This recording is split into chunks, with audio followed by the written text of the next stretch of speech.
বলে একটা ভালো কাম করছেন, আমার পিছনের একটা কথা ভুলে গেছিলাম, এখন মনে করছে ওই যে ঘোষণার সময় বলেছেন মুফতি হাসান, আমি মুফতি না ভাই, এটা আয়োজক যারা এরা পাবলিকের সামনে বক্তার লেন্সটা যত বেশি আগে বলে পীরের শান্তি তো পাবলিক গৌরব মনে করবে, অনেক গৌরব ভূতাও দিবে।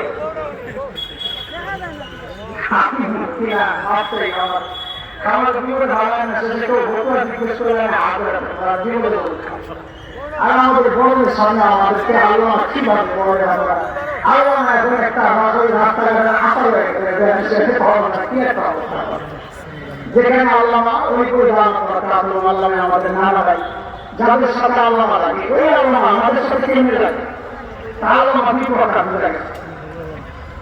সামনে একটা প্রকার আমি বলবো আপনি শুরু করেন ঘুরে ফিরে থাকেন চলে, এটা একটা ব্যাখ্যা ভেঙে বলে না।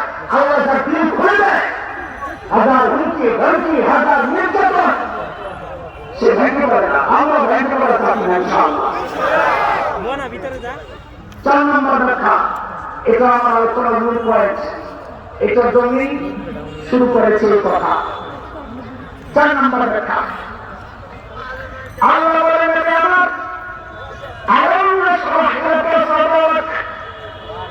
আমি কি আপনার দিনটা খুলে দেই নাই, আমি কি আপনাকে উদার বানাই নাই, কত উদার কত উদার নবী আলাইহিস সালাম, কত উদার আমার রূপের মাছ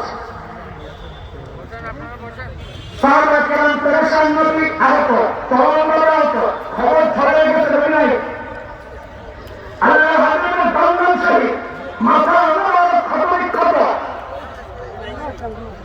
মাথার মধ্যে হেলমেটের টুকরা ঢুকে গেছে, যে সাহাবী টান দিয়া বের করেছেন তার দাঁত ভেঙে চকচক করে রক্ত ঝরছে।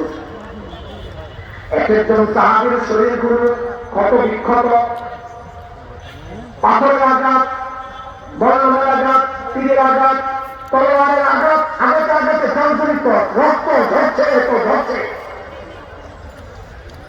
সাহাবায়ে কেরাম মানুষ ভয় বানিয়েছে, চারিদিকে নবীকে নিরাপত্তা দিয়েছে, কষ্ট সইতে পারতেছেন না, একটু কষ্ট নিতেন না নবী।